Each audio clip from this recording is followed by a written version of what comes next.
임명 제청하는 과연 국무총리님 만나보셨습니까? 통화라도 한번 하셨나요? 예, 연락 안 했습니다. 뭐라 그러십니까? 열심히 하라는 말씀 주셨어요. 그동안 경제정책 이렇게 폭 말아먹었는데 그래도 끝까지 책임감을 가지고 마저 잘해라 이렇게 얘기하시던가요? 아니면 뭐라고 격려하셨나요? 통화는 확실히 하셨어요? 위증하시면 안 됩니다. 문자를 주셨습니다. 열심히. 그거 좀 전에 통화했다고 그랬잖아요. 네. 말을 이렇게 금방 바꾸는 게 어디 있습니까? 이 자리가 아니, 왜 이렇게 거짓말을 하고 그래요? 아니, 기억이 아까 통화라고 했으면 제가 사과드립니다. 그럼 대통령 임명에서 사양한 적은 있습니까? 뭐 공직자로서 또 소임이 주어진 거에 대해서 자, 지난 총선의 심판에 대한 국민의 민심에 겸허하게 수용하는 관점으로 후보직을 사퇴할 의향은 있습니까? 기회가 주어진다면 예. 후보자님. 네. 네. 2022년 3월 그 후보자님은 윤석열 인수위 경제분과 전문위원으로 윤 정부의 경제정책 기조 수립에 관여했죠. 네. 네. 그리고 2022년 5월부터는 경제금융비서관으로 대통령실에서 근무했죠. 네. 네. 경제금융비서관은 기재부, 금융위 부처와 소통하고 정책을 협의하며 컨트롤타워 역할을 하는 곳이죠. 네, 그렇습니다. 네. 그리고 2024년 8월부터는 기재부 1차관으로 이제 근무를 했습니다. 네. 예, 기재부 1차관의 업무 영역은 세제 및 경제 정책 전반을 관장하는 것이죠. 네. 그래서 지난 2년간 윤석열 정권의 경제 금융 정책의 핵심의 후보자가 있었다고 저는 평가하고 있습니다. 예, 그래서 어떤 분들은 윤석열 정권의 경제 금융 정책의 황태자다 이렇게 얘기를 평가하시는 분들도 있으시더라고요. 그런데 우리 국민들은 지난 총선을 거치면서 정부 여당의 역대급 패배를 이제 안겼습니다. 한마디로 심판을 이제 한 것인데요. 왜 국민들이 정부 여당에 대해서 이렇게 심판했다고 생각하십니까? 아까도 말씀드렸습니다만 어려운 시기에 시작을 했고 윤석열 정부가 나름 정부가 대응을 열심히 하고 일부 성과도 있었습니다만 그게 국민들한테 체감되는 데는 조금 시간이 걸렸다 이렇게 판단을 하고 있습니다. 네, 그런 전 평가가 정말 문제라고 생각하는데요. 방향은 옳았지만 소통이 부족해서 성과를 잘 전달하지 못해서 그런 결과가 나왔다라고 하는 그런 오만한 평가들을 저는 계속하고 있다고 보는데요. 명확하게 국민들은 물가 폭등, 민생 파탄, 경제 폭망에 대해서 평가를 한 것입니다.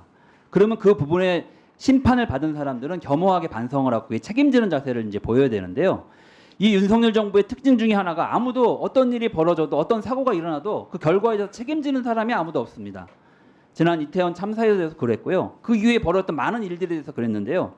이 경제 폭망에 대해서 국민들이 물가 폭등에 대해서 심판을 한 게 지난 그 국회의원 선거인데 그러면 그 국회의원 선거 과정에서 심판을 받았으면 경제 정책을 총괄했던 사람들은 당연히 책임을 져야죠. 근데 그 경제 정책의 핵심에 있던 사람을 다시 경제 금융 정책의 수장으로 임명하는 이런 오만한 인사가 어디 있습니까? 그 임명 제청 누구한테 받았습니까? 통보를 말씀하신 거예요? 네. 금융위원장 임명 제청하는 사람이 누굽니까? 지명은 대통령실에서 받았고요. 아직 네. 절차는 요 청문회를 끝나야 아마 정식. 임명 제청 국무총리가 제청하게 되어 있습니다. 예. 그리고 대통령이 하는데요. 예. 국무총리가 아무 역할도 안 하셨군요. 임명 제청하는 과연 국무총리님 만나보셨습니까? 통화라도 한번 하셨나요? 예, 연락 안 했습니다. 뭐라 그러십니까?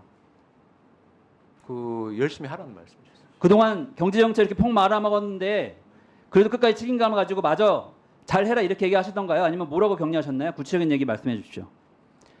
통화는 확실히 하셨어요? 위증하시면 안 됩니다. 문자를 주셨습니다. 열심히. 그거 좀 전에 통화했다고 그랬잖아요. 예, 문자를 주셨습니다. 말을 이렇게 금방 바꾸는 게 어디 있습니까? 이 자리가 아니, 왜 이렇게 거짓말을 하고 그래요? 아니, 기억이 아까 전화를 제가 통화라고 했으면 제가 사과드립니다. 그에 대해서 그럼 대통령 임명에서 사양한 적은 있습니까? 뭐라 그랬습니까, 후보자는? 정말 저는 오만한 정권이라고 생각합니다. 공직자로서 또 소임이 주어진 거에 대해서 자, 지난 총선 민심에 대한 총선의 심판에 대한 국민의 민심에 겸허하게 수용하는 관점으로 후보직을 사퇴할 의향은 있습니까?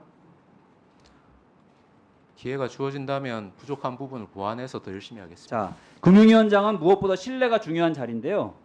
후보자가 제출한 그 개인정보와 관련된 자료를 보면 그런 신뢰를 줄 수가 없습니다. 2020년대 주택을 취득했고 2000년대 주택을 취득했고 2005년도에 또 주택을 취득했는데 왜 주택가격 밝히지 않았습니까?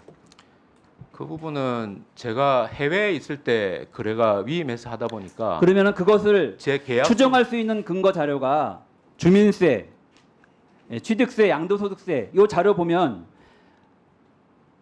예. 추정할 수 있지 않습니까? 그 확인해 봤습니까? 예, 그거는 확인을 했고 제가 기억하는 제가 가진 정보를 최대한 한 거 하고 지금 왜 제출을 안 저걸 했습니까? 하겠습니다. 아니 말씀을 드리고 제출하겠습니다. 왜냐하면 저 가액이 정확했는지에 대한 확인이 좀 필요했습니다.